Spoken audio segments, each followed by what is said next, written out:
नमस्कार दोस्तों, आदर्श technical classes में आपका हार्दिक स्वागत है। कैसे हो दोस्तों? आशा करता हूँ सभी ठीक होंगे, सभी मस्त होंगे। सभी को राम राम दोस्तों, और अपनी तैयारी करने में सभी व्यस्त चल रहे होंगे। जी हाँ, जैसा कि आपको पता है कि 2000 जो टॉप क्वेश्चन है आपके, जो पिछली भर्ती परीक्षा में आ रहे हैं, उसकी वो सीरीज चल रही है और उसमें 4 क्लास अपन ने बैक टू बैक कंप्लीट कर ली है। और आज यहाँ पर नेक्स्ट क्लास यानी 5 नंबर की क्लास आ रही है। आपके जैसे कि मुझे कमेंट मिलते हैं, तो कमेंट के अंदर आपका भरपूर प्यार सामने आ रहा है दोस्तों। बस इसी मेहनत से आप तैयारी करते जाइए और यहाँ पे लाइक और शेयर करते जाइए। उससे मुझे और ज़्यादा जुनून आएगा और आपके प्रति अच्छे अच्छे मैं क्वेश्चन और समझाने में और भी ज़्यादा उम्दा कोशिश करूँगा। ठीक है दोस्तों, आइए चलते हैं सीधे पॉइंट की ओर यहाँ पे।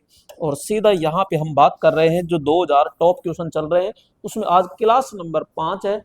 अभी तक आपने 4 क्लास नहीं देखी है तो प्लेलिस्ट के अंदर जाकर के और वहाँ पे सीधा सीधा पूरा बॉक्स दे रखा है टॉप 2000 इलेक्ट्रीशियन के क्वेश्चन, तो वहाँ पे आपको देखने को मिल जाएंगे। ठीक है दोस्तों, आइए पहले प्रश्न की ओर आते हैं और यहाँ पे पूरे के पूरे एक एक पॉइंट टू पॉइंट समझते जाते हैं और हल करते जाते हैं। पहला क्वेश्चन आपके आ चुका है स्क्रीन पर। ये तो पहला क्वेश्चन क्या कह रहा है मेरे दोस्तों, यहाँ पे अच्छे से आपको समझना है कि निम्नलिखित में से किस प्रकार की वुडन मैलेट का मतलब क्या है। यानी कि वुडन मैलेट का उपयोग, वुडन मैलेट यानी क्या होता है? वुडन मैलेट, देखो यहाँ पे वुडन मैलेट और का उपयोग सामान्य प्रयोजन के कार्य जैसे कि चिपटा करने या बंकन के लिए किया जाता है। वुडन मैलेट का मतलब हो गया जैसे आपके लकड़ी का जो हथौड़ा होता है, लकड़ी का होता है तो वो वुडन लकड़ी। तो यहाँ पे स्टैंडर्ड वुडन मैलेट हो गया, साइड फैक्स्ड मैलेट हो गया, एंड फैक्स्ड मैलेट हो गया, बॉक्सिंग मैलेट हो गए। तो दोस्तों यहाँ पे कई सारे नाम हैं और वो आपको ये कह रहा है कि यहाँ पे उपयोग सामान्य प्रयोजन के लिए यानी सामान्य कार्य करने के लिए जो हथौड़ा यूज में लेते हो आप, वो कौन सा होता है। यानी तो दोस्तों यहाँ पे जो सामान्य यूज में लेते हैं वो हमेशा स्टैंडर्ड लेवल पे होता है। कौन सा हो जाएगा? स्टैंडर्ड लेवल पे होता है। तो राइट ऑप्शन हमारा ये हो जाता है। वैसे मैं ये दिखाऊंगा आपको, क्योंकि जो हथौड़े होते हैं वो विभिन्न प्रकार के देखने को मिलते हैं, जो कि उसके जो फेस होती है, पिन होती है, पिन के आधार पर दोस्तों इनका प्रयोग करते हैं। आइए जैसे कि यहाँ पे हम लेकर आए हैं, यहाँ पे ये दोस्तों, यहाँ पे ये विभिन्न प्रकार के आपको दोस्तों हैमर दिखेंगे जो कि पिन के आधार पे। ये दोस्तों कौन सा है? वुडन, यानी कि लकड़ी का जो दोस्तों होता है वो लकड़ी का हैमर हो गया। यहाँ पे इसे क्या कहोगे? ये होता है दोस्तों कला हैमर।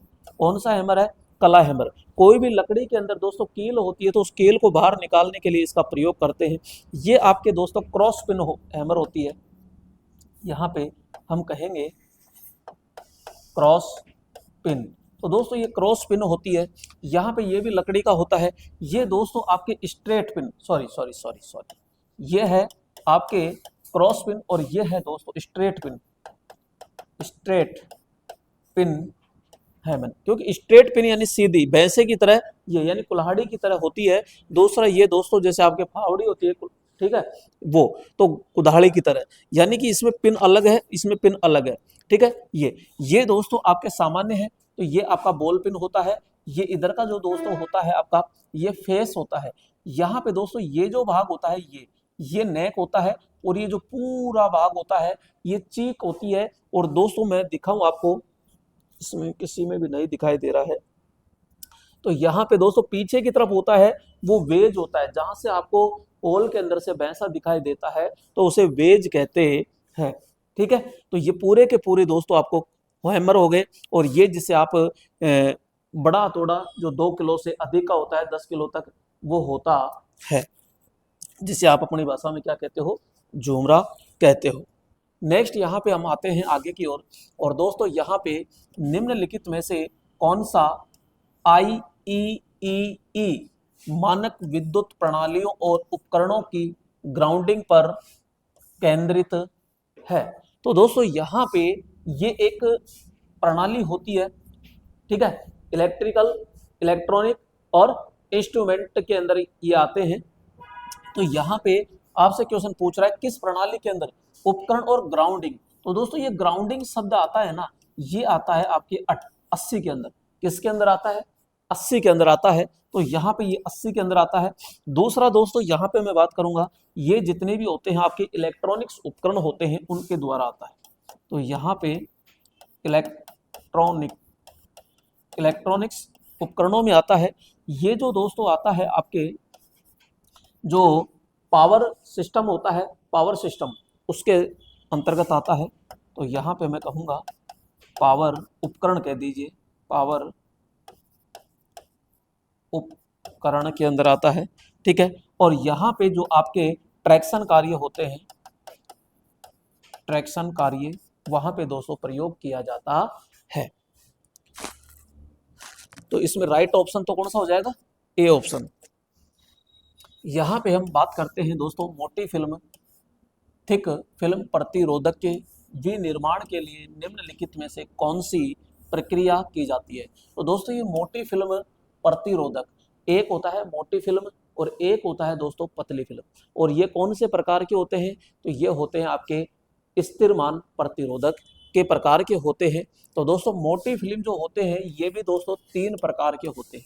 ये 3 प्रकार के होते हैं, जिसमें एक होता है आपके फ्यूजेबल, एक होता है दोस्तों आपके फ्यूजेबल, एक में सेरामिक ऑक्साइड आता है और दोस्तों एक में कार्बन आता है। तो यहाँ पे सेरामिक से धातु छड़ को लेपित करना होता है, सेरामिक में धातु तार का अंत स्थापन करना होता है, सेरामिक बेस पर धातु चूर्ण का फुहारन होता है और सेरामिक बेस पर धातु यौगिक का मतलब मिश्रण और चूर्णित कांच का पेस्ट किया जाता है। तो दोस्तों मोटी के अंदर बिल्कुल लेप ही करते हैं, जबकि पतली के अंदर वाष्प के रूप में लेप चढ़ाया जाता है। तो यहाँ पे राइट ऑप्शन हो जाएगा हमारा ये। अब क्वेश्चन ये आता है कि यहाँ पे ग्राफ कैसे होगा। तो दोस्तों यहाँ पे मैं पूरे के पूरे प्रतिरोध को 1-2 मिनट में आपको समझा देता हूँ। जैसे कि ये यहाँ पे दोस्तों ये प्रतिरोधक होता है पूरा का पूरा रजिस्टर, और ये 2 भागों में बट जाता है। एक होता है दोस्तों ये आपका लीनियर, यानी कि मैं कहूँगा इसको रेखिक होता है, और ये होता है दोस्तों कौन सा? अरेखिक। कौन सा होता है? अरेखिक होता है। यानी कि वे प्रतिरोध जो ओम के नियम का पालन करते हैं वो आपके रेखिक है, जो प्रतिरोध जो ओम के नियम का पालन नहीं करते वो आपके कौन से हो जाएंगे? यहाँ पे अरेखिक होते हैं। अब आपके जो रेखिक होते हैं ये भी 2 प्रकार के होते हैं। एक होता है दोस्तों यहाँ पे फिक्स मान के, यानी कि ऐसे प्रतिरोध जिनका मान बिल्कुल भी चेंज नहीं होता है वो आपके बोलो क्या कहलाएंगे? फिक्स। और जिनका मान आप किसी न किसी शाफ्ट के द्वारा, पेचकस के द्वारा दोस्तों परिवर्तित कर देते हो, उनको हम परिवर्तित कहते हैं। क्या कहते हैं? परिवर्तित प्रतिरोध कहते हैं। तो ये वेरिएबल रजिस्टर जिनका मान चेंज होता है और जिनका मान फिक्स होता है उसे हम कहते हैं फिक्स। अब दोस्तों यहाँ पे फिक्स प्रतिरोध होते हैं वो 4 प्रकार के होते हैं। कितने प्रकार के? 4। जिसमें एक आता है आपके कार्बन प्रतिरोध। तो कार्बन प्रतिरोध सबसे ज्यादा उपयोग, यानी सबसे ज्यादा उपयोग, सबसे ज्यादा उपयोग लेने वाला कौन सा है? कार्बन प्रतिरोध होता है। एक होता है दोस्तों वायर बाउंड, इसमें अचालक पदार्थ होता है और अचालक पाइप होता है, अचालक पाइप पर तार लपेट कर दोस्तों ये किया जाता है। तो ये होता है वायर बाउंड। दोस्तों ये आपके 5 वाट से, जी हाँ दोस्तों 5 वाट से लगभग 50 वाट तक दोस्तों ये बनाए जाते हैं, और आकार में ये दोस्तों क्या होते हैं? बड़े। बड़े के साथ साथ दोस्तों इनका उपयोग जो है उद्योगशालाओं में या फिर प्रयोगशाला में किया जाता है बड़ी मशीनों के लिए। यहाँ पे हम कहते हैं थिक, यहाँ पे मोटी फिल्म आता है और एक होता है दोस्तों पतली फिल्म। अब यहाँ पे थिक फिल्म होता है जो 3 प्रकार का आता है। एक होता है फ्यूजेबल प्रकार का, एक होता है सेरामिक प्रकार का, और एक होता है दोस्तों मेटल ऑक्साइड प्रकार का। कौन सा?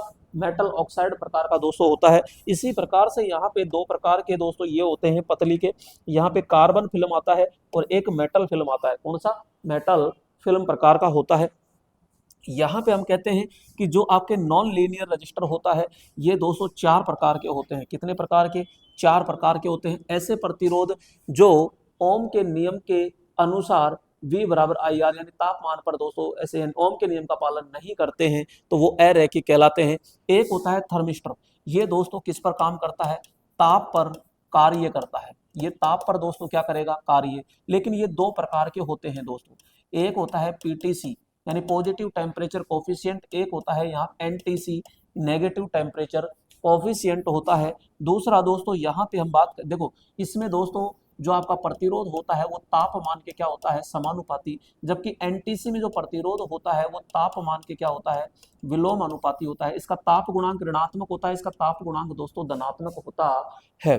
नेक्स्ट यहाँ पे करते हैं एलडीआर, लाइट डिपेंडेंट रजिस्टर, यानी कि दोस्तों जैसे ही कोई सूर्य का प्रकाश पड़ता है, सूर्य के प्रकाश से दोस्तों ये क्या हो जाते हैं, प्रचालित हो जाते हैं।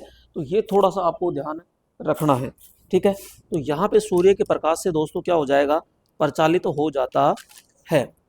अब दोस्तों यहाँ पे हम कहते हैं एक होता है वीडीआर, ये क्या है, वीडीआर यानी वोल्टेज डिपेंडेंट रजिस्टर। तो वोल्टेज मान पर प्रचालित होने वाला जो हमारी इनपुट वोल्टेज आती है तो वो बहुत ज़्यादा कम ज़्यादा होती है, तो उसको नियंत्रण करने के लिए वीडीआर का प्रयोग करते हैं। एक होता है दोस्तों यहाँ पे surface mount device, surface mount device SMD प्रतिरोध होता है। तो सरफेस माउंट जो डिवाइस प्रतिरोध बहुत ही पतला होता है, चिप के आकार के होता है, आईसी के तरह। तो दोस्तों यहाँ पे ये सीधा ही आपके पीसीबी पर लगा होता है, पीसीबी बोले तो प्रिंटेड सर्किट बोर्ड पर लगा होता है। तो दोस्तों ये पूरा का पूरा हमने क्या पढ़ लिया, प्रतिरोध का पूरा परिवार पढ़ लिया। ये पूरा का पूरा प्रतिरोध का प्रकार है दोस्तों, यहाँ पे परिवार है। अब दोस्तों ऐसी ही चीजें हम क्या है ऐप के अंदर पूरी एक एक करके खोल के पढ़ाते हैं। जी हाँ, वहां पे एक एक कड़ी कड़ी इसके, भाई ये किसकाने वाला होता है, यहाँ पे देखो ये चीज तो मैंने बताया नहीं, वेरिएबल। अब वेरिएबल दोस्तों यहाँ पे तीन प्रकार से हो जाता है। यहाँ पे एक होता है पोटेंशियो, जो आपके रेगुलेटर होता है, पंखे का रेगुलेटर। तो ये पंखे का रेगुलेटर होता है, जो इसमें प्रतिरोध होता है, तो प्रतिरोध के द्वारा घुमा करके हम वोल्टेज मान को हम क्या करते हैं, कम ज्यादा करते हैं। ये रियोस्टेट होता है दोस्तों, ये रियोस्ट देखो एक ये और ये दोनों में क्या अंतर है। रियोस्टेट दोस्तों क्या करता है, उच्च मान के लिए होता है, तो धारा के मान को ये क्या करता है, सीधा नियंत्रण करता है, और ये वोल्टेज मान को नियंत्रण करता है, ये धारा के मान को नियंत्रण करता है। ये एक प्रकार का दोस्तों आपका वायर बाउंड रजिस्टर होता है। तो इसमें वायर बाउंड है, लेकिन ऊपर पकड़ के दोस्तों आगे पीछे खिसकाते हैं। एक होता है आपके ट्रिमर, तो इसमें छोटा पेचकस लगा करके और दोस्तों इसको घुमा करके और हम कम ज्यादा करते हैं। तो यहाँ पे एक आपका फिक्स हो गया, और यहाँ वेरिएबल हो गया जो तीन प्रकार का है। दूसरा यहाँ पे नॉन लीनियर हो गया जो चार प्रकार का दोस्तों होता है। तो ये पूरा का पूरा क्या आ गया आपके, यहाँ पे प्रतिरोध का पूरा परिवार आ जाता है। नेक्स्ट पर्सन की ओर हम चलते हैं दोस्तों यहाँ पे, और यह नंबर 4 है, स्क्राइब्ड रेखाओं पर गंभीर साक्ष्य चिन्ह। ठीक है, यहाँ पे वेटनेस मार्क बनाने तथा ड्रिल को सही तरीके से शुरू करना आसान बनाने के लिए निम्नलिखित में से किस पंच का प्रयोग किया जाता है। दोस्तों एक होता है पिन पंच, एक होता है सेंटर पंच, एक होता है सॉलिड पंच, और एक होता है प्रिक पंच। अब दोस्तों जैसे मैंने कहा ये आपकी कोई चद्दर है, और चद्दर के ऊपर आपको ड्रिल चलानी है, ड्रिल चलानी है, तो भाई ड्रिल जैसे लगाओगे तो इधर उधर भगेगी वो। तो उस पे एक हल्का सा गड्ढा बनाने के लिए किसका प्रयोग करते हैं हम, सेंटर पंच का। ठीक है, लेकिन जैसे आपको सपोज करो किसी आकृति के अंदर काटनी है चद्दर, तो उससे आप पहले आपको मार्क करना पड़ेगा, उससे पहले आपको क्या करना पड़ेगा, मार्क करना पड़ेगा कि मेरे को इधर उधर करना है। तो उसके लिए दोस्तों आपको किसका प्रयोग करना पड़ेगा, यहाँ पे इसका सॉरी प्रिंक पंच का दोस्तों हम प्रयोग करते हैं। पिन पंच जो होती है, जैसे आप पीपा होता है, टिन पीपा होता है, उसमें ढक्कन लगाते हो तो रिविट करने के लिए, तो इसका प्रयोग करते हैं रिविट, रिविट करने के लिए होता है। और ये थोड़ा सा हल्का गड्ढा करने के लिए, चद्दर पर हल्का गड्ढा, यानी हल्का गड्ढा, हल्का गड्ढा करते हैं। ठीक है, सॉलिड पंच होता है, सीधा ठोकने के लिए होता है। तो यहाँ पे दोस्तों आपका देखो, अब रेखाओं पर गंभीर साक्ष्य यानी चिन्ह करने के लिए, चिन्ह करने के लिए तो ये हो गया, लेकिन उसने क्या कह रहा है, ड्रिल को सही तरीके से शुरू करना आसान बनाने के निम्नलिखित में से पंच है। तो भैया पहली चीज तो ये क्या कह रहा है, दो चीज आ गई इसमें। अब दो चीज आ गई तो एक सेंटर पंच भी होता है, और एक दोस्तों यहाँ पे प्रिक पंच भी होता है। तो यहाँ पे दोनों ही है। अब दोनों में भी अगर पहली प्राथमिकता है तो दोस्तों वो गंभीर साक्ष्य को चिन्ह को मान रहा है, तो राइट ऑप्शन हम ये करेंगे, लेकिन मैं कहूंगा ये भी राइट होता है। क्लियर। नेक्स्ट अगला प्रश्न, यहाँ पे यदि P एक प्रत्यावर्तित यानी जनरेटर के रोटर पर द्रोहों की संख्या है, तो एक परिक्रमण में EMF के कितने चक्र पूरे होंगे।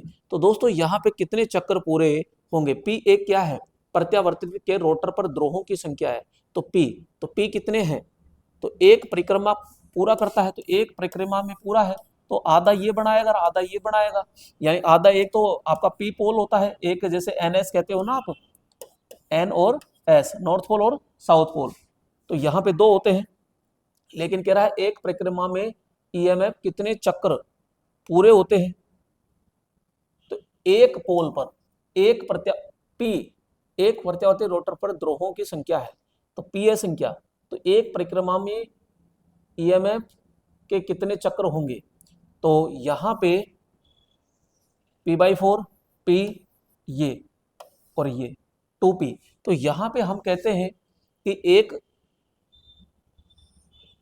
प्रत्यावर्तित्र के रोटर पर द्रोहों की संख्या है तो एक परिक्रमण, पहली बात तो इसने क्या है थोड़ा सा आधा अधूरा दे दिया, और फिर भी जैसे P को अगर मैं एक मानता हूं तो भैया चक्कर लगेगा आपका आधा, तो राइट ऑप्शन में क्या करूंगा यहाँ पे P/2। नेक्स्ट यहाँ पे हम 6 नंबर पे आते हैं, निम्नलिखित में से कौन सी अनुरक्षण पद्धति डीसी मोटर में अति तापन को रोकने में सहायता करती है, अति तापन, तो दोस्तों ऐसी कौन सी प्रणाली है जिससे अति तापन में सहायता होती है, तो आर्मेचर प्रतिरोध में वृद्धि करना, तो भैया आर्मेचर प्रतिरोध में वृद्धि करोगे तो यहाँ पे तापन रुकेगा बढ़ेगा, तो हम कह रहे हैं वो तो रोकने में सहायता कर रहा है अति तापन में, तो ये तो बढ़ाएगा। क्षेत्र धारा को कम करना, क्षेत्र धारा को कम करना, मोटर में अति तापन है तो क्षेत्र धारा को कम कर दो, और मोटर कौन सी डीसी मोटर है तो क्षेत्र धारा को यानी लोड धारा होगी, लोड धारा को बस बार डिस्कनेक्ट करना, और बैरिंगों का नियमन स्नेक, तो दोस्तों तापन कब होगा, तो हम कहेंगे साहब तापन ज्यादातर जो होता है एक तो लोड बढ़ाने पर होता है, और जो भी आपके बैरिंग के घर्षण होते हैं यानी घर्षण के द्वारा, एक तो लोड के द्वारा होगा यानी घर्षण व लोड, घर्षण व लोड, तो दोस्तों यहाँ पे लोड का तो जिक्र नहीं है ना, भाई लोड को बस बार कनेक्ट करना, तुम बस बार से कनेक्ट कर दोगे तो मोटर कैसे चलेगी फिर, ये भी है, तो यहाँ पे लोड तो है जैसे, अब पर्सनली ये नहीं कहा इसने लोड को कम करके, तो यहाँ पे दूसरा कह दिया बैरिंग के अंदर जो स्नेहक होता है, नियमित क्या स्नेहक, नियमित का मतलब होता है कि सूखी नहीं चलनी चाहिए आपकी बैरिंग, वहां पे बार बार में दोस्तों क्या डालना चाहिए आपको स्नेहक, स्नेहक का मतलब होता है लुब्रिकेंट यानी चिकनाई, तो यहाँ पे स्नेहक क्या है लुब्रिकेंट, और लुब्रिकेंट का मतलब क्या होता है चिकनाई, तो ये लुब्रिकेंट यानी क्या होता है दोस्तों चिकनाई होती है, तो यहाँ पे मोबिल ऑयल या ग्रीस का दोस्तों हम प्रयोग करते हैं, तो राइट ऑप्शन हमारा क्या हो जाएगा यहाँ पे 4 नंबर हो जाता है। नेक्स्ट 7 नंबर प्रश्न क्या कह रहा है कि एक 6 ध्रुव वाला प्रत्यावर्तित यानी अल्टरनेटर चल रहा है और 50 हर्ट्ज की आवृत्ति उत्पन्न कर रहा है, यदि आवृत्ति को दोस्तों घटाकर 20 कर दिया जाए और प्रत्यावर्तित को समान चाल से चलने के लिए कितने ध्रुवों की आवश्यकता होगी, तो दोस्तों यहाँ पे आपको एक तो कह रहा है कि 50 हर्ट्ज यानी 6 पोल पर 50 हर्ट्ज है, और एक 20 हर्ट्ज पे पूछ रहा है, पहले तो ये कंफर्म कर लीजिए कि पोल और आवृत्ति दोनों में क्या संबंध है, तो हमको पता है गुरुजी देखो F बराबर PN/में 120 होता है, तो ये तो कंफर्म हो गया कि पोल और फ्रीक्वेंसी दोनों में आपस में समानुपाती का संबंध होता है, तो भैया आपको करना क्या है, यहाँ पे एक तो जैसे फ्रीक्वेंसी F2 और यहाँ फ्रीक्वेंसी 1, और एक आपको पोल की संख्या P2 और एक P1, तो F2 कितनी है, F2 को मान लीजिए आप यहाँ पे 20 है तो ये 20 हो गया, F1 कितनी है हर्ट्ज 50 है ये, और अब यहाँ पे P2, तो यहाँ पे कह रहा है ना प्रत्यावर्ती समान चाल से चल रहा है, कितने ध्रुवों की आवश्यकता होगी बाद में तो पूछ रहा है, तो ये P2 आपको निकालना है, और P1 पहले दे दिया यानी 6, अब काटा पेटी कर लीजिए, और काटा पेटी हम करते हैं तो 0 से तो 0 गया सीधा सीधा, ठीक है, अब यहाँ पे 6 दूनी तो 12 हो गया जिसमें इसका भाग दे दीजिए, तो यहाँ पे P2 बराबर भैया यहाँ पे 12/5 यानी कि 2 पॉइंट, तो यहाँ पे 2 बच गया 0.4, तो दोस्तों ये कभी तो पोल की संख्या पॉइंटों में आती नहीं है, और हमारे पास में कितना आ चुका है 2.4, तो ये ज्यादातर किसके नजदीक आएगा 2, तो लगभग हम कितना मानेंगे, लगभग कितना पोल मानेंगे दोस्तों 2 पोल, तो राइट ऑप्शन हमारा क्या हो जाएगा यहाँ पे 3 नंबर हो जाएगा। नेक्स्ट है 8 नंबर, अर्थिंग इलेक्ट्रोड के प्रतिरोध को मापने के लिए निम्नलिखित में से किस उपकरण का प्रयोग किया जाता है, दोस्तों अर्थिंग इलेक्ट्रोड को माप रहे हैं, टैकोमीटर है, क्लैंप मीटर है, भू प्रतिरोध परीक्षक है और शक्ति विश्लेषण है।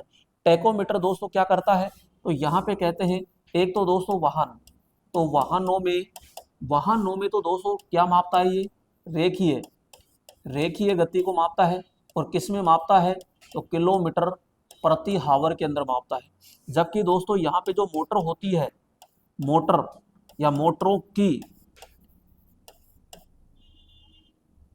घूर्णीय गति जो होती है उसको मापता है किसमें, आरपीएम, रेवोल्यूशन पर मिनट के अंदर मापता है। क्लैंप मीटर जो होता है दोस्तों ये किसको मापता है, तो मैं कहूँगा लोड धारा को दोस्तों मापता है, ठीक है। और शक्ति विश्लेषण, ये तो विश्लेषण कह रहा है, तो यहाँ पे भू प्रतिरोध परीक्षक, तो ये दोस्तों हमारा राइट ऑप्शन हो जाएगा। लेकिन दोस्तों यहाँ पे देखो, इसी को आप क्या कह सकते हो, भूमेगर कह सकते हो, भूमेगर, ठीक है। इसी को दोस्तों आप अर्थ टेस्टर के नाम से भी जानते हो, अर्थ टेस्टर। अर्थ टेस्टर जो होता है किस सिद्धांत पे काम करता है, तो दोस्तों यहाँ पे अगर सिद्धांत पूछ ले तो ध्यान रखना, विभवपात कहते हैं, यानी वोल्टेज ड्रॉप।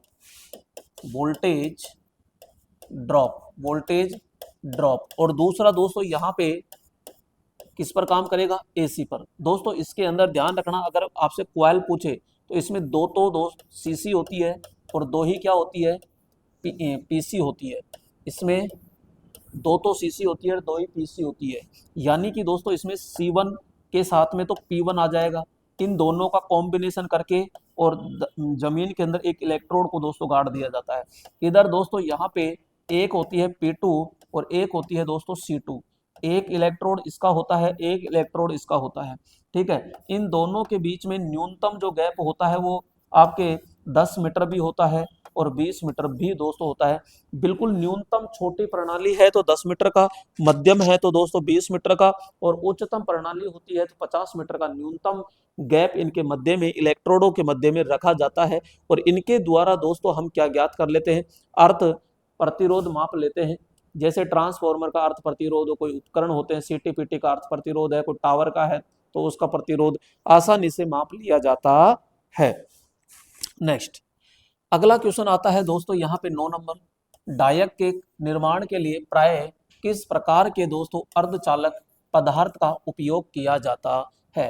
पहले तो ये डायक होता है डायोड फॉर अल्टरनेटिंग करंट, और इसका सिंबल की मैं अगर बात करूं तो दोस्तों इसका सिंबल होता है ये, यहाँ पे एक टर्मिनल होता है MT1 और एक टर्मिनल होता है MT2। तो कितने टर्मिनल हो गए, 2 टर्मिनल होते हैं। दोस्तों ध्यान रखना ये आपके दो दिशी यानी 2 दिशाओं में दोस्तों कार्य करता है। दूसरी चीज दोस्तों यहाँ पे द्विध्रुवीय भी दोस्तों ये होता है, जी हाँ, बाई मेटालिक युक्ति के अंदर दोस्तों ये हम प्रयोग करते हैं। जो आपके डायक होता है तो दोस्तों ये पदार्थ की पूछे, अब जैसे इसके अंदर कई बार कंफ्यूज हो जाते हैं कि भाई ये किसका बन रहा है, तो यहाँ पे कोई दिक्कत नहीं है, सीधा सीधा आपसे सिलिकॉन के लिए कहा गया है, सिलिकॉन, ठीक है। एक दोस्तों इसका भाई होता है वो होता है ट्रायक, तो ये होता है ट्रायक। अब दोस्तों ये जो ट्रायक होता है ना, ये जो ट्रायक होता है ये इसी के समान होता है, लेकिन ये भी 2 दिशी होने को तो ये इस तरह, लेकिन इसमें अलग से तीसरा पॉइंट और होता है, मेन टर्मिनल 1 और मेन टर्मिनल 2, और ये होता है गेट। तो दोस्तों इसके अंदर जो होता है वो हम कहेंगे कि 3 टर्मिनल होते हैं। इसमें दोस्तों PN जंक्शन की संख्या कितनी होती है, तो मैं कहूंगा इसमें PN जंक्शन की संख्या दोस्तों 3 होती है। परत की संख्या दोस्तों इसमें PN जंक्शन की संख्या दोस्तों 2 होती है, ध्यान रखना, ठीक है। तो ये किसका बनाया जाता है, तो ये दोस्तों सिलिकॉन का दोस्तों बनाया जाता है। तो 1 नंबर इसमें हो जाएगा। और दोस्तों आपके लिए दोस्तों बहुत जल्द ही आपको पता है, यहाँ पे आज आपको पता है आज 12 तारीख हो चुकी है, और यहाँ पर 13 तारीख, 14 तारीख और 15 तारीख 3 दिन दोस्तों ये आपके पास में दोस्तों कमिंग सुन आ रहा है। तो ये 13 तारीख से क्या हो जाएगा, एक्टिव हो जाएगा। और यहाँ पे 13 तारीख को मैं लाइव आऊंगा दोस्तों, और 13 तारीख को बताएंगे कि आपको पतंगोत्सव में यहाँ पे कितने का मिलेगा और क्या क्या मिलेगा, और इसमें बेहतरीन से बेहतरीन और क्या ऑफर मिलेंगे। तो ये स्पेशल ऑफर है, तो आप तैयार हो जाइए दोस्तों। यहाँ पे लाइव मिलेगा, recorded, test series, handwritten, e notes, और दोस्तों इनके लिए क्या क्या और अलग एक्स्ट्रा मिलेगा वो भी सारी चीज अपन 13 तारीख को कंफर्म करेंगे। तो यहाँ पे दोस्तों जल्द से जल्द अभी आप आदर्श टेक्निकल क्लासेज ऐप को डाउनलोड कर लीजिए, क्योंकि प्रेजेंट में जो कोर्स आपको ऐप पर दिखाई दे रहा है वो 799 का है, लेकिन 799 का नहीं देंगे। आपके लिए वो सरप्राइज लेकर आ रहा हूँ 13 तारीख को, जो आप देखते रह जाओगे दोस्तों। तो जल्दी से जल्दी तैयार हो जाइए, क्योंकि मैं जब भी ऑफर देता हूँ तो यहाँ पे 10-20% कम करने का ऑफर, उसको ऑफर थोड़ी कहते हैं 10-20% को। यहाँ पे सीधा सीधा परसेंट होता है बहुत ही ज्यादा। यानी कि यहाँ पर अब वो तो अभी खुलासा नहीं करूंगा मैं कितना ही का ऑफर आएगा, लेकिन आप ये कह दोगे कि हमने पहली बार देखा है ऐसा ऑफर, पहले कभी नहीं देखा दोस्तों। और वो सारी चीजें आपको यहाँ पर देखने को मिल जाएगी, ठीक है। नेक्स्ट यहाँ पे अगले प्रश्न की ओर आते हैं, 10 नंबर प्रश्न। तो ट्रांसफॉर्मर कुंडलन, ट्रांसफॉर्मर वाइंडिंग को कोर से सुरक्षित रखने के लिए किस प्रकार की सामग्री का दोस्तों उपयोग किया जाता है। अरे मेरे दोस्तों, यहाँ पर हम बात करते हैं कि ये आपके पास में क्या है, एक ट्रांसफॉर्मर की कोर होती है जो दोस्तों सिलिकॉन स्टील की लेमिनेटेड पत्तियों से दोस्तों ये बनी होती है। और भी पूछे तो ये कोर CRGO की बनी होती है, कोल्ड रोल्ड ग्रेन ओरिएंट की दोस्तों ये बनी होती है। अब दोस्तों बात करते हैं यहाँ पर कि भाई हम प्राइमरी वाइंडिंग लपेटेंगे और सेकेंडरी वाइंडिंग लपेटेंगे, लेकिन लपेटने से पहले दोस्तों इसके ऊपर क्या लपेटा जाता है, एक अचालक लपेटा जाता है। तो दोस्तों अचालक दोस्तों इसके ऊपर कौन सा होता है, तो हम कहते हैं कि भैया इसके ऊपर जो अचालक लपेटा जाता है वो आपके यहाँ पे बटर पेपर भी होता है। यहाँ पे दोस्तों हम कहेंगे यहाँ पे इम्प्रेग्नेटेड पेपर भी होता है, इम्प्रेग्नेटेड पेपर भी होता है, जिससे हम संसेचित पेपर के नाम से जाना जाता है। दूसरा दोस्तों यहाँ पे एम्पायर क्लॉथ होता है, एम्पायर क्लॉथ, एम्पायर क्लॉथ होता है। इसके अलावा दोस्तों माइका, माइका, इसके अलावा दोस्तों और भी कई सारे जो होते हैं वो इसके ऊपर हम बार बार प्रयोग करते हैं। अब जैसे कि यहाँ पे ये लगाने के बाद में दोस्तों हम करेंगे इसके ऊपर क्या, बाइंडिंग, ठीक है। अब दिक्कत नहीं होती है। तो इसको जब हम सप्लाई से जोड़ते हैं तो इसे हम प्राइमरी कहते हैं, और जब इसे हम लोड से जोड़ते हैं तो इसे हम सेकेंडरी कहते हैं। दोनों के बीच में दोस्तों अगर प्रतिरोध पूछे, दोनों के बीच में अगर प्रतिरोध पूछे तो दोस्तों प्रतिरोध बराबर क्या हो जाएगा, अनंत हो जाता है। प्रतिरोध क्या हो जाता है, अनंत। दोनों को किस रूप से जोड़ रहे हैं, तो मेरे लाडलो ध्यान से देखो कि यहाँ पे इसको तो विद्युत दे रहे हो, इसको विद्युत नहीं दे रहे, इसका मतलब विद्युतीय रूप से तो दोनों नहीं जुड़ रही ना। तो इसमें दोस्तों चुंबक बनता है और चुंबक इधर जाता है और ये चुंबक इसको भी जोड़ता है, तो चुंबकीय रूप से दोस्तों ये जुड़ी होती है। तो यहाँ पे हम लिखेंगे दोनों वाइंडिंग, दोनों वाइंडिंग किस रूप से जुड़ी होती है, तो हम कहेंगे चुंबकीय, चुंबकीय रूप से दोस्तों ये जुड़ी होती है। लेकिन ऑटो ट्रांसफॉर्मर में ध्यान रखना दोस्तों, ऑटो ट्रांसफॉर्मर के अंदर दोस्तों यहाँ पे चुंबकीय प्लस में दोस्तों यहाँ पे विद्युतीय, विद्युतीय दोस्तों यहाँ पे चुंबकीय और विद्युतीय रूप से जुड़ी होती है। दूसरी चीज दोस्तों पावर यहाँ से और यहाँ पे दोस्तों क्या होती है, ट्रांसफर होती है। तो पावर किस गुण के कारण ट्रांसफर होती है, तो ओनली फॉर दोस्तों चुंबकीय रूप से दोस्तों, सॉरी प्रेरणीय रूप से ट्रांसफर होती है, ओनली यानी केवल, तो केवल प्रेरकीय, प्रेरकीय रूप से क्या होती है, ट्रांसफर होती है। जबकि दोस्तों ऑटो के अंदर क्या होता है, एक ही बाइंडिंग होती है, तो उसमें जो पावर होती है वो चालकीय, चालकीय व प्रेरकीय, प्रेरकीय दोनों रूप से क्या होती है, पावर ट्रांसफर होती है। क्लियर, ये सारी चीजें बता दी। तो यहाँ पे दोस्तों सुरक्षित रखने के लिए, बाइंडिंग को सुरक्षित रखने के लिए लोहा, स्टील, अब्रक, जल, तो यहाँ पे अब्रक यानी माइका का दोस्तों क्या किया जाएगा, प्रयोग किया जाता है। नेक्स्ट अगला प्रश्न आपके पास में आ चुका है 11 नंबर। तो ट्रांसफॉर्मर के सामान्य प्रचालन के दौरान निम्नलिखित में से कौन सी हानि परिवर्तनशील रहती है। दोस्तों यहाँ पे ट्रांसफॉर्मर के अंदर हम हानि की बात करते हैं, तो भैया हानि क्या होती है, तो हानि इनपुट माइनस दोस्तों आउटपुट होती है। हानि दोस्तों यहाँ पे हम कहेंगे दो प्रकार से होती है। एक दोस्तों यहाँ पे लोहा हानि होगी, और एक मेरे प्यारे दोस्तों आपके पास में यहाँ पे ताम्र हानि होती है।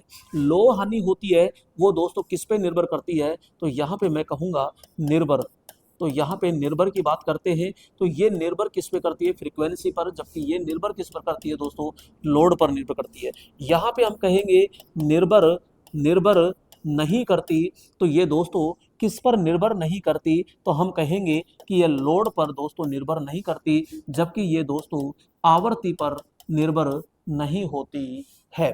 दूसरी दोस्तों यहाँ पे कार्य की बात करें तो यहाँ ओनली फॉर एसी पे काम करता है, यहाँ पे ये एसी पे काम करता है, और ये ओनली फॉर दोस्तों एसी, डीसी और एसी दोनों पे दोस्तों कार्य करती है। दूसरी चीज हम ये कहेंगे कि लोह हानि होती है, लोह हानि होती है मेरे लाडलो, इसका परीक्षण, परीक्षण तो परीक्षण दोस्तों यहाँ पे no load, no no load, no load परीक्षण जिसे शून्य भार परीक्षण कहते हैं। दूसरा दोस्तों यहाँ पे ओपन सर्किट टेस्ट के द्वारा ज्ञात करते हैं, जबकि यहाँ पे ताम्र का दोस्तों यहाँ पे फुल लोड के द्वारा दोस्तों ज्ञात करते हैं, जिसको हम शॉर्ट सर्किट भी कह सकते हैं, शॉर्ट सर्किट टेस्ट के द्वारा भी दोस्तों ज्ञात किया जाता है। लोह हानि दोस्तों जो होती है, इसके दोस्तों अगर उपनाम की बात करूं, उपनाम की दोस्तों मैं बात करूं, तो यहाँ पे लोह हानि जो उपनाम होते हैं, तो दोस्तों ये बार बार परिवर्तित होती है, इसलिए इसको परिवर्तित हानि भी कहते हैं। दोस्तों ये चल हानि होती है, इसको दोस्तों चर हानि भी कहते हैं। ये दोस्तों एक प्रकार की क्या होती है, गतिशील होती है, गतिशील हानि होती है। और दोस्तों ये लोहे क्रोड में होती है, इसलिए इसको क्रोड हानि भी कहते हैं। और इसको दोस्तों चुंबकीय हानि भी कहते हैं, चुंबकीय हानि के नाम से भी दोस्तों जाना जाता है। दूसरी चीज इधर आते हैं तो इधर उपनाम है, तो दोस्तों सॉरी सॉरी सॉरी ये लोड पर परिवर्तित नहीं होती, इसलिए अपरिवर्तित हानि कहते हैं, और इसको अचल हानि कहते हैं, और इसको अचर हानि के नाम से जानते हैं। जबकि दोस्तों यहाँ पे आपकी कौन सी है, तो ताम्र हानि होती है, और ताम्र हानि लोड पे डिपेंड करती है, इसलिए दोस्तों ये परिवर्तित हानि होती है, परिवर्तित हानि होती है। और परिवर्तित हानि को ही दोस्तों गतिशील, यहाँ पे अगतिशील है ना, गतिशील चुंबकीय हानि, और इसको नियत हानि भी कहते हैं। कौन सी, नियत हानि। इसी को दोस्तों हम स्थिर हानि के नाम से जानते हैं, ठीक है। यहाँ पे लो हानि है, इसलिए इसको फेरस हानि भी कहते हैं, फेरस, फेरस हानि के नाम से भी जाना जाता है। दूसरा दोस्तों यहाँ पे हम ये कहते हैं, ये परिवर्तित हानि हो गई, ये दोस्तों गतिशील हानि हो जाती है, इसी को दोस्तों हम चल हानि कहते हैं। दूसरा हम कहते हैं इसी को चर हानि के नाम से जानते हैं दोस्तों। ये दोस्तों आपकी जो होती है, ये परिवर्तित हानि होती है, इसको वेरिएबल, वेरिएबल हानि भी कहते हैं। और दोस्तों यहाँ पे जो ताम्र हानि का सूत्र होता है वो I²R होता है। जबकि दोस्तों यहाँ पे हम बात करेंगे कि यहाँ पे आपकी जो लोह हानि होती है, ये दो प्रकार की होती है दोस्तों, ये दो प्रकार की होती है। एक होती है आपकी एडी करंट हानि, और एक होती है दोस्तों यहाँ पे हम कहेंगे आपकी स्ट्रेसिस हानि। कौन सी, स्ट्रेसिस, तो ये स्ट्रेसिस हानि होती है। एडी करंट हानि जो होती है दोस्तों, वो आपकी WE समानुपाती होती है आपकी फ्रीक्वेंसी के वर्ग के समानुपाती, जबकि स्ट्रेसिस हानि जो होती है दोस्तों, यहाँ पे WH समानुपाती, कौन सी, ओनली फ्रीक्वेंसी के समानुपाती होती है। तो दोस्तों मैंने पूरा एक सारांश दे दिया दोस्तों, थोड़ी सी ही देर में पूरा का पूरा निचोड़ दे दिया। तो यहाँ पे पूछ रहा है कि परिवर्तनशील रहती है, तो भैया परिवर्तनशील तो आपकी दोस्तों कौन सी होगी, तो हम कहेंगे ताम्र हानि जो होती है, ये देखो परिवर्तित होती है, गतिशील होती है, चल हानि होती है, चर हानि होती है, वेरिएबल हानि होती है। तो ये दोस्तों लोड पर निर्भर होती है, इसलिए दोस्तों ये आपकी कौन सी हानि हो जाएगी, ये होती है। तो राइट ऑप्शन दोस्तों हम कहेंगे ये होती है। क्लियर। स्ट्रेसिस हानि होती है तो लोहे क्रोड दोस्तों बार बार चुंबकित और विचुंबकित गुण के कारण होती है, जबकि भंवर धारा दोस्तों लोहे क्रोड के अंदर दोस्तों, जी हाँ, लोहे क्रोड में दोस्तों उत्पन्न ऊष्मा और प्रतिरोध के कारण होती है। इसको दोस्तों कम करने के लिए, यानी कि मैं कहूँ निवारण की बात करें तो दोस्तों इसमें क्रोड को दोस्तों क्या बनाते हैं, पटलित करते हैं, और दोस्तों यहाँ पे क्या करते हैं, लेमिनेटेड किया जाता है। जबकि स्ट्रेसिस के अंदर दोस्तों क्या मिलाई जाती है, 3 से दोस्तों 5% दोस्तों क्या मिलाई जाती है, सिलिकॉन। और दोस्तों ताम्र हानि का जो निवारण होता है वो सीधा सा है कि लोड को दोस्तों कम करके और यहाँ पे ताम्र हानि को ज्ञात किया जाता है। ठीक है, आइए नेक्स्ट क्वेश्चन है हमारे पास में 12 नंबर। और दोस्तों यहाँ पे 12 नंबर प्रश्न क्या कह रहा है, ट्रांसफॉर्मर पर खुला परिपथ परीक्षण द्वारा किस शक्ति ह्रास का आकलन किया जाता है। इस प्रश्न का जो निचोड़ है दोस्तों मैंने जस्ट अभी दे दिया। अगर देखा जाए तो इसके अंदर आपने क्या पूछा कि खुला परिपथ, और यहाँ पे जरा देखिएगा परीक्षण के अंदर नो लोड ओपन लोड, और यहाँ पे फुल और शॉर्ट सर्किट। तो ओपन को खुला परीक्षण कहते हैं और खुले के द्वारा क्या ज्ञात कर रहे हो आप, लो हानि। तो आपको मेरे ख्याल से जवाब तो मिल गया होगा। ठीक है, यहाँ पे अब लो हानि बता दिया। लो हानि दोस्तों ऑप्शन में नहीं मिला, इसका जवाब भी यही होता है। क्यों? क्योंकि मैंने आपको ये भी लिखाया था कि लो हानि को हम करोड़ हानि, चुंबकीय हानि भी कहते हैं। तो यह करोड़ शब्द आपको दोस्तों यहाँ पे देखने को मिल गया। तो मैंने ऐसी कोई नई चीज छोड़ी जिसका आपको यहाँ जवाब ना मिले। फिर भी यहाँ पे दोस्तों जो लोहा परीक्षण, सॉरी खुला परिपथ परीक्षण जो करते हैं हम, तो यहाँ पे दोस्तों आपके बाइंडिंग होती है जिसमें कम लपेट होते हैं, और यहाँ पे दोस्तों अधिक सारे लपेट होते हैं और इसको खुला रखा जाता है। तो ये दोस्तों कौन सा हो गया, तो मैं कहूँगा ये स्टेप अप ट्रांसफार्मर दोस्तों होता है। यहाँ पे एक वाट मीटर होता है जिसकी दोस्तों सीसी तो श्रेणी क्रम में होती है लोड की, और यहाँ पीसी दोस्तों इसके समांतर क्रम में होती है। एक होता है वोल्ट मीटर, और दोस्तों एक जोड़ा जाता है, सॉरी एमीटर, और यहाँ पे वोल्ट मीटर जो समांतर में जोड़ते हैं, और यहाँ पे सप्लाई यह दे देते हैं। ठीक है, अब यहाँ से दोस्तों क्या क्या ज्ञात किया जाता है, यहाँ से जब ये खोल रहे हैं तो सीधी बात है ताम्र हानि तो ज्ञात होगी नहीं। तो यहाँ से क्या ज्ञात होगा, तो हम कहते हैं यहाँ पे आपकी लोहे हानि ज्ञात होती है। यहाँ पे दोस्तों चुंबकन हानि भी आपकी आसानी से निकाली जा सकती है। चुंबकीय प्रतिबाधा आसानी से निकाली जा सकती है। यहाँ से दोस्तों आपकी शून्य भार धारा आसानी से ज्ञात की जा सकती है। तो क्वेश्चन पूछा जाता है आकलन करोड़ हानि। जी हाँ, बिल्कुल हम करोड़ हानि ज्ञात कर सकते हैं। घर्षण हानि तो होती ही नहीं है, कुंडलित हानि नहीं होगी, ताम्र हानि नहीं होगी, क्योंकि कुंडलित ही ताम्र हानि होती है। तो राइट ऑप्शन हमारा एक ही होता है। लेकिन हमने बताया लो हानि ज्ञात कर सकते हैं, जिसे हम करोड़ कहते हैं, जीरो हानि कहते हैं, और दोस्तों यहाँ पे चुंबकन प्रति बाधा भी ज्ञात कर सकते हैं। नेक्स्ट दोस्तों यहाँ पे आते हैं, और यहाँ पे आपसे पूछा जा रहा है 13 नंबर प्रश्न, जो कि समुन्नत ध्रुव प्रारूप प्रत्यावर्तित्र में निम्न चाल से दोस्तों प्रचालन के लिए व्यास खालिस्तान होता है और अक्षीय लंबाई कितनी होती है। तो दोस्तों मैं बात करूं, यहाँ पे हमारा अल्टरनेटर होता है। अल्टरनेटर में घूमने वाला जो भाग होता है उसको हम रोटर कहते हैं, और रोटर यहाँ पे दो प्रकार का हम यूज करते हैं। एक होता है दोस्तों यहाँ पे बेलनाकार, जिसको हम सिलेंड्रिकल भी कहते हैं, और एक होता है दोस्तों यहाँ पे समुन्नत प्रकार का कहते हैं, जिसे हम क्या कहते हैं, सैलिएंट प्रकार का। अब दोस्तों इसमें तो क्या होता है, ये इस प्रकार से होता है ये, और इसमें दोस्तों इस प्रकार से होता है यू। अब खुद आप पता लगा लीजिए। यहाँ पे हम कहते हैं, क्योंकि बेलन ऐसे ही तो होगा बेलन, और ये होता है समुन्नत। तो दोस्तों इसमें हम कहते हैं कि भैया इसमें जो व्यास होता है, इसका व्यास तो क्या है, कम होता है, लेकिन इसका व्यास देखो ये पूरा इतना बड़ा, तो व्यास क्या है इसमें, अधिक। व्यास क्या है दोस्तों इसमें, अधिक होता है। दूसरी चीज मैं लंबाई की बात करूं, अक्षीय लंबाई ये पूरी है ना, यहाँ पे लंबाई, तो लंबाई इसकी क्या है, अधिक है, और दोस्तों इसकी क्या है, कम होता है। इसमें दोस्तों पोल की संख्या, जब व्यास से कम है तो पोल भी कम होंगे। तो यहाँ पे दोस्तों पोल की संख्या की बात करें तो पोल दोस्तों इसमें 2 या 4 होते हैं, जबकि पोल इसमें दोस्तों 6 से 240 होते हैं। इसकी गति, अब ये पतला है तो दोस्तों ज्यादा घूमेगा, तो इसकी गति की मैं बात करूं तो दोस्तों इसकी गति होती है 1500 से दोस्तों 3000 आरपीएम होती है, जबकि इसकी गति दोस्तों 150 से लेकर के 1000 आरपीएम तक होती है। दोस्तों अगर मैं ईएमएफ की बात करूं, जो उत्पन्न ईएमएफ होता है, इसमें दोस्तों उच्च ईएमएफ होता है, ठीक है, और इसमें दोस्तों निम्न ईएमएफ होता है। इसका दोस्तों यूज की बात करें, तो दोस्तों ये आपके टर्बो अल्टरनेटर, ठीक है, यहाँ पे टर्बो अल्टरनेटर, या दोस्तों आपके थर्मल पावर प्लांट, यहाँ पे किसमें होता है, थर्मल पावर प्लांट के अंदर दोस्तों प्रयोग किया जाता है। जबकि इसका जो दोस्तों यूज होता है वो आपके हाइड्रो पावर प्लांट होता है। दोस्तों आपके पवन चक्की के अंदर भी दोस्तों हम किसका प्रयोग करते हैं, इसका प्रयोग करते हैं। इसमें दोस्तों यांत्रिक संतुलन अच्छा होता है, इसमें यांत्रिक संतुलन अच्छा नहीं होता। इसमें आवाज कम होती है, इसमें आवाज दोस्तों क्या होती है, ज्यादा होती है। क्लियर? ये सारी की सारी चीजें दोस्तों आपके सामने हैं। अब आपसे पूछ रहा है कि समुन्नत जो ध्रुव होता है, इसमें एक तो व्यास बता दो। इसमें दोस्तों व्यास पूछे तो अधिक है, और अक्षीय लंबाई पूछे तो कम है। तो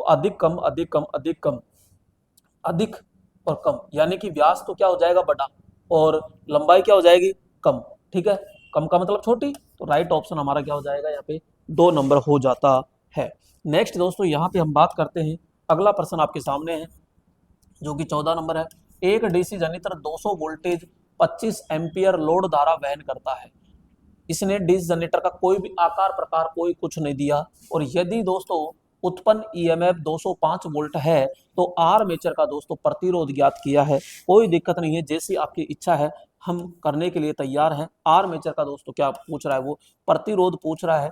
आपको पता है कि आर बराबर क्या होता है, वी बटा आई होता है। तो वी कौन सा लेव में, तो दोस्तों वी आपके पास में दोनों आएंगे पैदा करके लोड तक पहुंचने के लिए, तो दोनों का अंतर लिया जाता है, यानी कि उत्पन्न ईएमएफ और माइनस में टर्मिनल वोल्टेज होता है दोस्तों, और उसके नीचे आपको धारा का भाग देना है। अगर आर्मेचर धारा ज्ञात कर सॉरी आर्मेचर प्रतिरोध ज्ञात कर रहे हो तो आर्मेचर धारा दोस्तों आपको 100% देगा ही देगा। आर्मेचर प्रतिरोध कोई दिक्कत नहीं, ऊपर उसने लोड धारा वहन करता है तो लोड के लिए दे दिया, तो लोड धारा आर्मेचर में से ही गुजरती है, यानी आपको यहाँ पे धारा दे दिया। ठीक है, तो ई कितना है, तो ई तो वही उत्पन्न ईएमएफ 205 है, 205 है, माइनस वीटी यानी टर्मिनल वोल्टेज दोस्तों 200 है, और धारा कितनी है यहाँ पे 25 है। तो दोस्तों ऊपर तो कितना आ गया, ऊपर तो आपका 5 आ गया ना, 5 बटा दोस्तों यहाँ पे 25, 5 एकम 5, और यहाँ पे दोस्तों 5 नीचे आ गया, 50 25। अब इसमें भाग देना है तो दोस्तों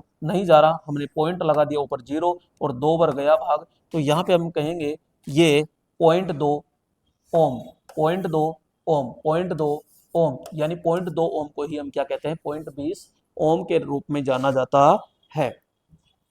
नेक्स्ट है 15 नंबर, यदि डीसी मोटर दोस्तों गलत दिशा में चलती है तो इसका सबसे गंभीर या सबसे संभावित कारण क्या है। भाई मोटर गलत दिशा में चलती है, क्यों गलत दिशा में क्यों चल रही है, या तो आपने चुंबकीय फ्लक्स की दिशा चेंज कर दी तभी तो चलेगी। अब चुंबकीय फ्लक्स की दिशा कहां से आएगी, तो दोस्तों या तो आपने आर्मेचर वाइंडिंग के सिरे चेंज कर दिए, या दोस्तों आपने क्या कर दिए कि जो आपकी फील्ड वाइंडिंग होती है उसके जो सिरे हैं वो आपने चेंज कर दिए। तो गलत क्षेत्र या आर्मेचर वायरिंग कनेक्शन पहला ही सही है। बेरिंग का दोषपूर्ण गलत, ब्रश का घिसना नहीं, स्पार्किंग हो सकती है, और उच्च आर्मेचर कार्बन नहीं। ओनली फॉर दोस्तों एक ही कारण होता है, या तो क्षेत्र की दिशा चेंज कर दे आप, या फिर आर्मेचर की दिशा चेंज कर दो, तो वहां पे वायरिंग के कनेक्शन। नेक्स्ट यहाँ पे बात करते हैं 16 नंबर, भू संपर्कन प्रणाली में दोस्तों यहाँ पे भू प्रतिरोध को कम करने के लिए निम्न में से किस विधि का उपयोग किया जाता है। तो दोस्तों यहाँ पे भू प्रतिरोध, अब भू प्रतिरोध होता है इसको कम करना। पहला तो होता है दोस्तों यहाँ पे पानी डालकर, ठीक है, पानी डाल कर। दूसरा दोस्तों यहाँ पे नमक और चारकोल जिसे आप कोयला भी कहते हो। नेक्स्ट दोस्तों यहाँ पे जो आपके गड्ढा होता है, गड्ढे की गहराई बढ़ाकर यहाँ पे दोस्तों प्लेटों का क्षेत्रफल बढ़ाकर,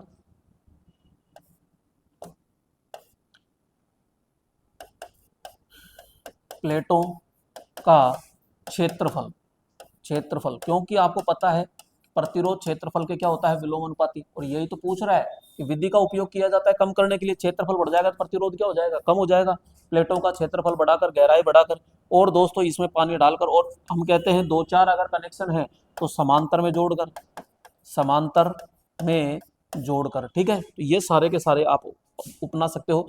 भू संपर्क, इलेक्ट्रोड की गहराई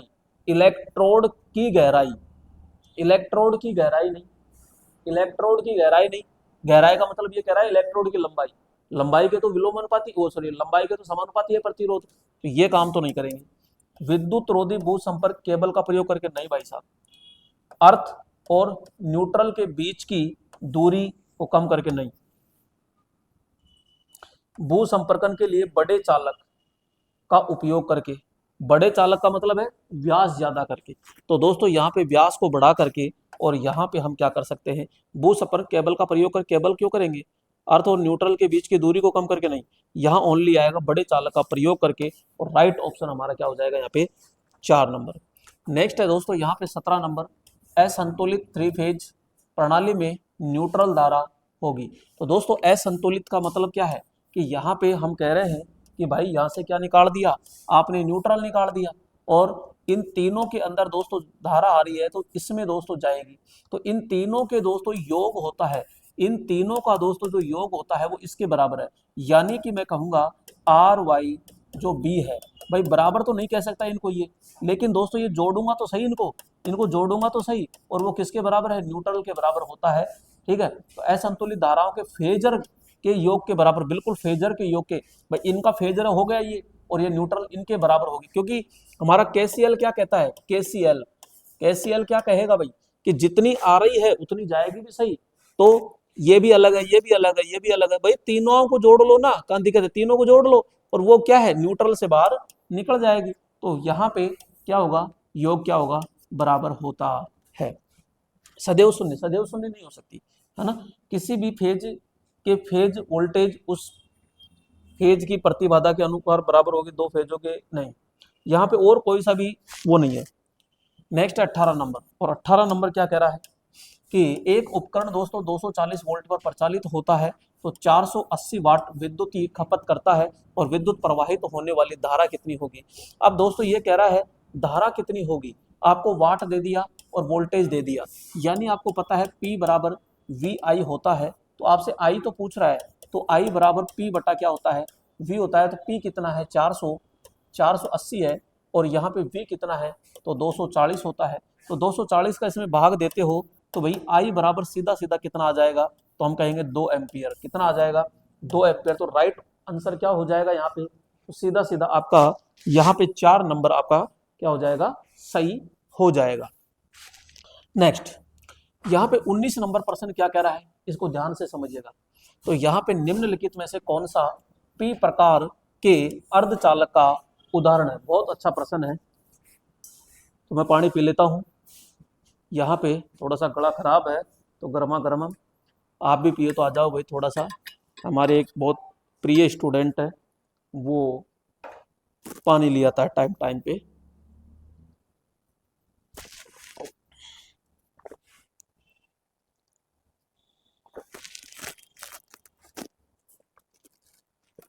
आंसर फटाफट कमेंट कीजिए, कमेंट में क्या दे रहे हो आप।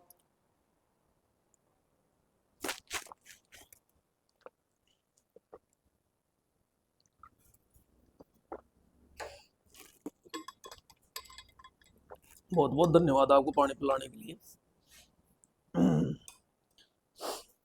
चलो, तो यहाँ पे अब मैं थोड़ा सा इसका पोस्टमार्टम कर देता हूँ ना, हल्का सा, ताकि आपको थोड़ा सा आ जाए।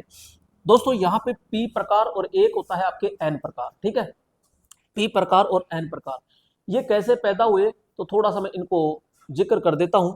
यहाँ पे एक होता है हमारा अर्धचालक, और अर्धचालक दो प्रकार के होते हैं, अर्धचालक दो प्रकार के होते हैं, एक शुद्ध अर्धचालक होता है और एक अशुद्ध अर्धचालक होता है। यहाँ पे अर्धचालक दो प्रकार के होते हैं, एक शुद्ध अर्धचालक और एक होता है अशुद्ध अर्धचालक। शुद्ध अर्धचालक तो होते हैं जर्मेनियम और सिलिकॉन, ठीक है, ये तो होते हैं भैया क्या, शुद्ध। और हमारे पास में अशुद्धि का मतलब यानी अशुद्ध अर्धचालक का मतलब क्या होता है कि हमारे पास में ये शुद्ध तो है, इस शुद्ध के अंदर थोड़ी सी क्या मिलाई जाती है, अशुद्धि मिलाई जाती है। जैसे दूध होता है, दूध में चाय की पत्ती पटक देते हो भाई साहब आप, तो वो क्या हो गया, अशुद्ध अर्धचालक हो गया। अब अशुद्ध अर्धचालक से दोस्तों दो प्रकार निकलते हैं, एक होता है एन प्रकार और एक होता है पी प्रकार। तो थोड़ा सा मैं आपको इसको एक्सप्लेन कर देता हूं। यहाँ पे देखो, यहाँ पे हम कहते हैं कि इनमें से कोई सा भी शुद्ध ले लीजिए आप, तो चाहे तो जर्मेनियम ले लीजिए, चाहे आप सिलिकॉन ले लीजिए। अब इनके पास में, हमारे पास में भाई साहब दो अशुद्धियां होती है, दो प्रकार की अशुद्धि होती है, और दो प्रकार की जो अशुद्धि है, एक होती है पंच संयोजी, एक होती है त्रिसंयोजी। अब पंच संयोजी से क्या बनेगा और त्रिसंयोजी से क्या बनेगा, बनने दो ही है, एक तो पी प्रकार और एक एन प्रकार बनता है। जैसे आपको कॉफी पीनी है, आपको चाय पीनी है, तो भाई चाय पीनी है तो चाय पत्ती डालेंगे, और कॉफी पीनी है तो कॉफी पत्ती डालेंगे। किस में डालेंगे, दूध के, और दूध क्या है आपका यहाँ पे शुद्ध है, तो यानी ये दूध है, एक तरफ हमारी चाय की पत्ती है और एक तरफ भाई साहब आपके यहाँ पे कॉफी है। तो यहाँ पे एक तो होती है त्रिसंयोजी, ठीक है, ये अशुद्धि का नाम है त्रिसंयोजी, यानी इसके पास में 3 इलेक्ट्रॉन है, ठीक है, और इसके पास में यह है चतुर्संयोजी, यह 4 संयोजी, ठीक है, इसलिए इसको चतुर संयोजी कहते हैं। और ये है हमारे पास में पंच संयोजी, इसके पास में 5 है दोस्तों। अब ये अशुद्धि है, ये दोनों भाई क्या है, ये और ये, यानी पंच संयोजी और त्रिसंयोजी, ये दोनों क्या है, अशुद्धि, ये अशुद्धियां हैं, ये दोनों के दोनों अशुद्धियां हैं। अब इनको एक एक करके हम मिलाते हैं, तो आइए यहां पे हम मिलाते हैं। जैसे ही इस 3 को इसमें मिलाते हैं दोस्तों, जैसे ही इसके अंदर मिलाते हैं और मिलाते ही एक पदार्थ बन के बाहर निकलता है, एक प्रोडक्ट बन के बाहर निकलता है, और उस प्रोडक्ट का जो नाम होता है वो आपका क्या हो जाएगा, पी प्रकार, पी प्रकार।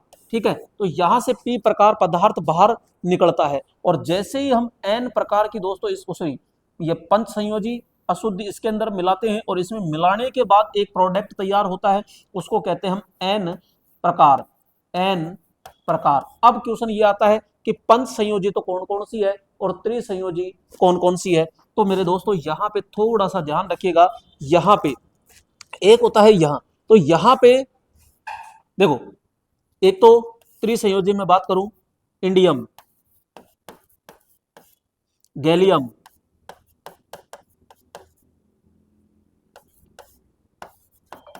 बोरॉन, एल्यूमिनियम, ये तो दोस्तों आपके कौन सी हो गई, ये तो होती है त्रिसंयोजी। जबकि इधर पंच संयोजी की मैं बात करता हूं, तो पंच संयोजी में तो कौन कौन सी आ जाएगी, बिस्मिथ, यहां पे arsenic, arsenic, antimony, antimony, phosphorus, phosphorus. ठीक है, तो बिस्मिथ हो गया, आर्सेनिक हो गई, एंटीमनी होगी, फास्फोरस हो गया, और ये सारे के सारे कितने संयोजी है, तो ये मेरे दोस्तों आपके कौन सी होगी, मैं कहूंगा पंच संयोजी। जबकि ये क्या है, त्रिसंयोजी। त्रिसंयोजी को जर्मेनियम के साथ मिलाया तो पी प्रकार बन गया, और यहाँ पे पंच संयोजी को मिलाया तो आपके एन संयोजी बन जाता है। ठीक है, तो ये पूरा का पूरा मैंने समझा दिया। अब आ जाइए इसमें एक और भी पूछना चाहो, चलो तो आगे सोचेंगे। अब पी प्रकार, अब पी प्रकार अर्धचालक का उदाहरण बताओ। यानी पी प्रकार अर्धचालक का पूछ क्या रहा है कि फास्फोरस से अपमिश्रित किया गया सिलिकॉन, फास्फोरस से अपमिश्रित किया गया जर्मेनियम, तो आर्सेनिक से अपमिश्रित किया गया सिलिकॉन, और बोरॉन से अपमिश्रित किया गया सिलिकॉन। तो भाई शुद्ध तो ये है ना, तो शुद्ध तो हमारा ये है जर्मेनियम या सिलिकॉन। ठीक है, अब इसके साथ में अशुद्धि तो बतानी है आपको, तो अशुद्धि पकड़ लो भाई, 1 2 और 3 और 4, इन तीनों में से कहाँ है, तो फास्फोरस, फास्फोरस तो ये रहा, तो 2 तो ऐसे काट दो। ठीक है, और फिर आर्सेनिक, आर्सेनिक ये रहा। ठीक है, हमारे पास कौन है, ओनली बोरोन, तो बोरोन ये बैठा आपके। तो बोलो क्वेश्चन सही हुआ कि नहीं हुआ जुगाड़ से, तो ये जुगाड़ आपका 4 नंबर सही है ना। तो बस तो ऐसे आपको करना है आराम से, पूरा दिमाग लगा के। ये लीजिए बहुत अच्छा प्रश्न, 20 नंबर, 3 फेज प्रणाली में ग्राउंडिंग और अर्थिंग के बीच में मुख्य अंतर है क्या, जवाब सुनो। एक शब्द है ग्राउंडिंग और एक शब्द है अर्थिंग, ये क्या लोचा है, क्या एक है, अलग अलग है, भाई साहब जब लिखा है तो अलग अलग है और वास्तव में अलग अलग होते हैं, कैसे समझिए। हमने कहा कि ये जैसे आपके पास में क्या है, ट्रांसफॉर्मर। ठीक है, ये ट्रांसफॉर्मर है, इसकी दोस्तों यहाँ पे हमने कहा कि ये एक प्राइमरी वाइंडिंग लपेट दी, और ये है हमारी डेल्टा के अंदर।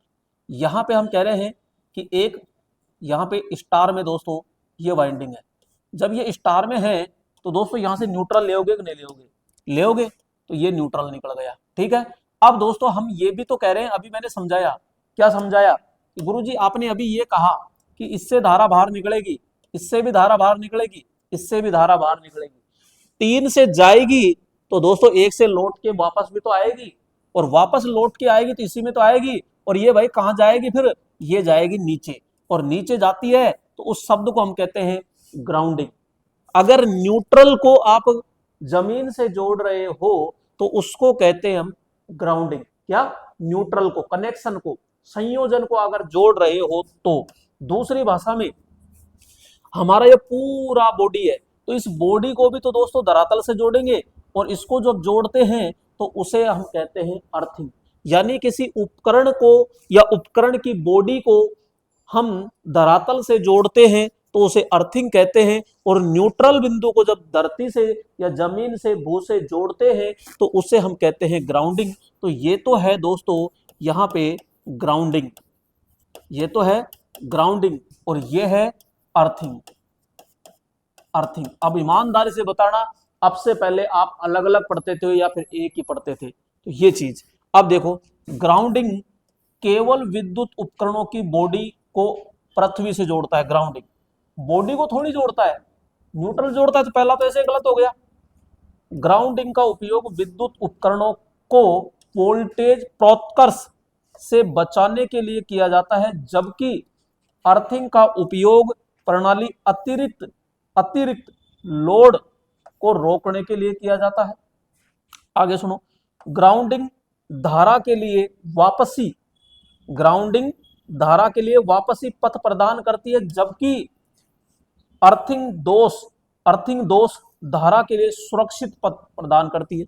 आप ये बॉडी से क्यों लगा रहे हो कि गलती से कोई लीकेज हो जाए, कोई फेज तार बॉडी के टच हो जाए तो झटका न लगे, तो सुरक्षा के लिए, तो सुरक्षित पथ प्रदान करते हो।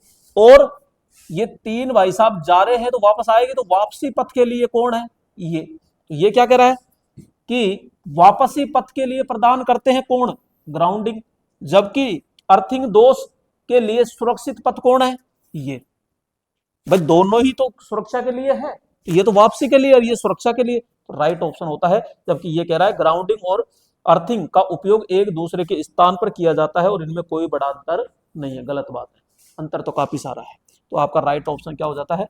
3 नंबर। नेक्स्ट 21 नंबर, जब आवृत्ति बढ़ती है तो दोस्तों प्रेरणिक प्रतिघात पर क्या प्रभाव पड़ेगा? आवृत्ति बढ़ रही है तो प्रेरणिक प्रतिघात, तो भाई साहब यहाँ पे देखो, दो भाई साहब है हमारे पास में, एक है प्रेरक और एक है हमारे पास में कैपेसिटर। कैपेसिटर ये क्या करता है? वोल्टेज परिवर्तन का विरोध करता है क्या? नहीं, ये करता है धारा परिवर्तन का विरोध, और ये करता है किसका? वोल्टेज परिवर्तन का विरोध। तो ये दोनों भाई साहब क्या करते हैं? विरोध करते हैं।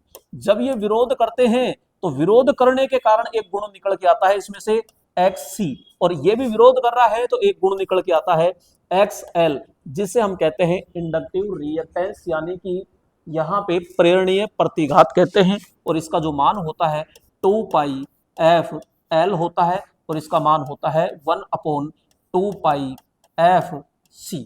क्लियर? यहाँ पे अब ये पूछ रहा है कि भाई यहाँ पे आवृत्ति के साथ में क्या इसका संबंध है? तो हम कहते हैं 1/f। और यहाँ पे क्या संबंध है? तो यहाँ पे भाई साहब बिल्कुल समानुपाती में है, तो कोई लोचा नहीं है। अब ये बढ़ाओगे तो ये बढ़ेगा, ये घटाओगे तो ये घटेगा, ये जीरो तो ये जीरो, ये अनंत ये अनंत, ये जीरो ये अनंत, उल्टा है मामला। ये बढ़ेगा तो सॉरी घटेगा तो ये बढ़ेगा, और ये बढ़ेगा तो ये घटेगा। क्या पूछ रहा है? प्रेरणिक प्रतिघात। प्रेरणिक पे जाओ भाई साहब इधर। फिर आगे क्या कह रहा है? प्रेरणिक प्रतिघात, आवृत्ति बढ़ती है, आवृत्ति बढ़ रही है तो ये पड़ोसी भी बढ़ जाएगा, यानी बढ़ जाता है, क्या पड़ेगा? वह बढ़ जाता है। तो राइट आंसर क्या आ जाएगा हमारा? 2 नंबर। क्लियर? पूरा मैंने ये लोचा है जो समझा दिया है। 22 नंबर, निम्नलिखित में से कौन सा एक मूल मात्रक है? तो भाई साहब मूल मात्रक का मतलब होता है वह मात्रक जो केवल रंडवा होता है, मतलब अकेला होता है, और एक होता है व्युत्पन्न मात्रक जो दो राशियों से मिलकर के बना होता है। जैसे वेग है, वेग किन राशियों से मिलकर बना? तो वहां पे मीटर प्रति सेकंड, तो मीटर भी आ गया और सेकंड भी आ गया। लेकिन जैसे लंबाई है तो मीटर, समय है सेकंड, ठीक है। जिसमें केवल एक ही यूनिट होती है उसे हम मूल मात्रक या स्टैंडर्ड यूनिट के नाम से जाना जाता है, और ये 7 होती है। तो इसमें न्यूटन है, पास्कल है, मीटर है, वाट है। तो हम कहते हैं ओनली फॉर जो हमारा मीटर है ये दोस्तों क्या है? मूल मात्रक होता है। 23 नंबर, एक प्रतिरोधक में निम्नलिखित में से बैंड है, ठीक है। एक भाई साहब भूरा है, एक काला है, एक लाल है और एक स्वर्ण यानी सोना है। तो मान कितना होगा? तो हम कहते हैं साहब देखो, भूरा होता है, भूरा 1 नंबर पे आता है वैसे तो, और भूरा जब 1 नंबर पे आता है, तो 1 नंबर पे आता है, तो सारे 1 1 है। काला भाई साहब 0 पे आता है, तो 0 है, तो हम कहते हैं 1 0। और लाल लाल 3 नंबर पे आता है, तो यहां पे हम क्या करते हैं, ठीक है, तो यहां पे आपका हो जाएगा 2 नंबर। 5 है, 4 4 ही तो है यार, इंटू 10 की पावर 2 प्लस माइनस, तो स्वर्ण, और स्वर्ण के लिए हम कहते हैं GSN 5 10 20, ठीक है, तो ये गोल्डन, तो 5% है सब में, तो प्लस माइनस 5%। अब कर लीजिए ये कितना होता है 100, और ये कितना होता है 100 को इंटू कीजिए तो 1000 प्लस माइनस 5% है कोई, 1000 प्लस माइनस 1000, इसको आप 1 किलो ओम, ये ओम है, 1 किलो ओम, ठीक है, ये भी ओम है, ये भी ओम है, ठीक है, ये तो पहला ही आ गया हमारा, तो दिक्कत ही नहीं है, और को तो खूब बनाते रहो चाहिए। नेक्स्ट है यहाँ पे 24 नंबर, प्रकाशीय उत्ताप मापी ऑप्टिकल पायरोमीटर क्या मापता है? तो भाई साहब ऑप्टिकल पायरोमीटर हमेशा उच्च ताप को मापन करता है, बिना स्पर्श किए, बिना स्पर्श बिना स्पर्श के उच्च तापमान को मापता है। जैसे सूर्य का माप होता है, सूर्य का ताप होता है वो, द्रवों का आपेक्षिक घनत्व, द्रवों का आपतन, और ये तापमान पृष्ठों का जी, सूर्य का जैसे पृष्ठीय होता है, गैसों का दाब नहीं, ओनली तापमान ये मापता है। नेक्स्ट है दोस्तों यहाँ पे 25, कार्य स्थल में सुरक्षा प्रक्रियाओं का पालन करना प्रत्येक व्यक्ति के लिए क्यों महत्वपूर्ण है? कह रहा है जब आप कार्य कर रहे हो, किसी वर्कशॉप में हो, और सुरक्षा प्रक्रियाओं का पालन करना प्रत्येक व्यक्ति के लिए महत्वपूर्ण होता है, क्योंकि सुरक्षा ही पहली जिम्मेदारी होती है। तो लगातार पर्यवेक्षण की आवश्यकता को सीमित रखने के लिए, समग्र उत्पादन दक्षता में यानी दक्षता वृद्धि के लिए, और जोखिमों को कम करना और दुर्घटनाओं से बचने के लिए, बिल्कुल ये बात सत्य है, क्योंकि यहाँ पे भैया कह रहा है सुरक्षा करोगे जब तो जोखिम कम होंगे, और दुर्घटना क्या हो जाएगी बचने के लिए। और परिचालन लागत को सामर्थ्य रूप से कम करने के लिए, भाई साहब लागत से कोई मतलब नहीं है, मेन उपाय है हमारा ये आपके 3 नंबर। तो दोस्तों यहाँ पे आज के ये थे टॉप क्वेश्चन, आपको कैसे लगे कैसे नहीं लगे तो कमेंट में एक बार जरूर अपनी राय दे, ठीक है, और नेक्स्ट क्लास के अंदर फिर मुलाकात करेंगे, तब तक के लिए धन्यवाद।